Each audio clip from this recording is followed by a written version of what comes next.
Hey guys, Mark here.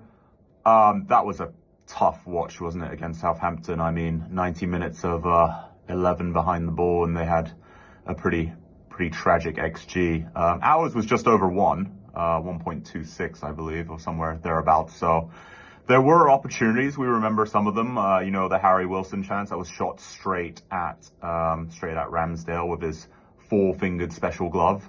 And a few others, the Adama Traore chance right at the end. But, we pick ourselves up, dust ourselves off and move on.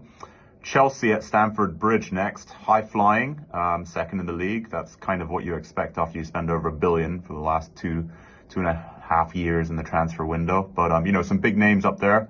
Pedro Neto from Wolves, signed for big money, great player, pacey, skillful. Jadon Sancho, is there a redemption story going on the other side?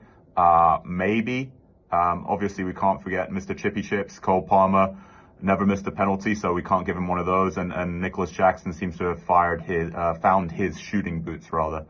So lots of threats to look out for, and that's a little bit worrying. We always do tend to let one in, so we're going to have to score at least a couple to feel comfortable against these guys. But we always make a good showing of ourselves against the top sides. We've seen it this season with Arsenal, with Liverpool, Tottenham, if you want to, they're one of the original Big Six. So yeah, let's see what we can do.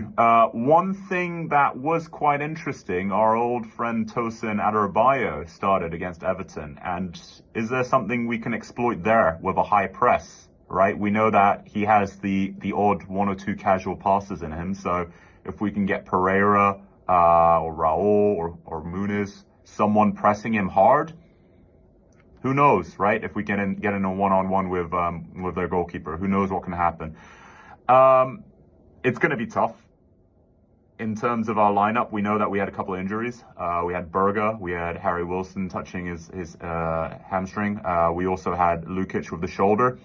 I think the back line will remain unchanged. We know Marco is relatively stubborn and he doesn't like to change things up without a big reason, whether it's an injury or a really poor showing. And I don't think Diop's given us that poor showing that we would have expected yet. I do think Anderson might come on to give him some minutes towards the end. We'll see how the game pans out. The midfield is going to be tough, right, against Enzo Fernandez and Caicedo. So I think Pereira will take the 10. We've seen Pereira usually take the 10 instead of ESR against top sides, of which Chelsea is one. Lukic, if fit, he'll come in.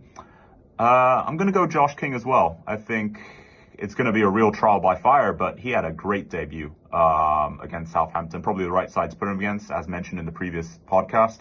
But yeah, did really, really well. Comfortable on the ball, skillful. Didn't look scared at all, and what a moment for him. Really, really cool to see that. So I think he'll slot in again as well. I reckon Muniz is going to start. I think he still needs a bit more time. He didn't get the service he needed, and I hope he can cause some chaos, right? Maybe trip up Tosin and score a cheeky goal. My prediction is 2-2. I think we can do well. We do well against these sides. The problem is just when you look at that bench, my God. I mean, Madueke and Nkuku didn't even start. And that's who they can bring on if the original plan hasn't worked for the first 55 minutes. So I'm going to go 2-2. I would love a win. Always love a win. And we'll see what happens. So up the Fulham.